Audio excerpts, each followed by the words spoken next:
বাচ্চাও না। বিনীত নিবেদন এই যে আমরা কদমপুর গ্রামে থাকি। গত বছর বন্যায় আমাদের গ্রামের একমাত্র স্কুলটি ভেঙে গেছে।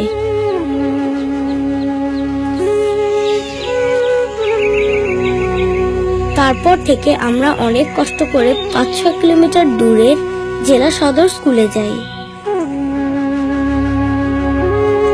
ওখানে যেতে আমাদের নানা রকম সমস্যা হয়। সাঁকোটা প্রায় ভাঙা থাকে।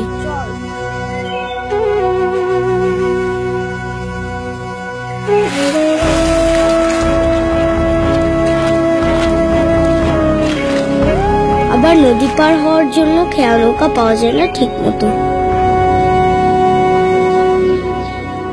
বড় রাস্তায় টেম্পো পেতে অনেকক্ষণ অপেক্ষা করতে হয়।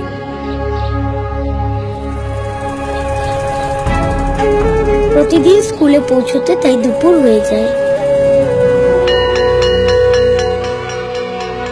আমাদের পক্ষে এভাবে পড়াশোনা করা আর সম্ভব হচ্ছে না। কিন্তু আমরা তো পৃথিবীটাকে জানতে চাই, পড়ালেখা করে বড় মানুষ হতে চাই। অতএব কর্তৃপক্ষের কাছে বিনীত আবেদন, আমাদের সমস্যাগুলো বিবেচনা করে গ্রামের স্কুলটি মেরামত করে দেবেন। নিবেদক, কদমপুর গ্রামের ছাত্রছাত্রীবৃন্দ।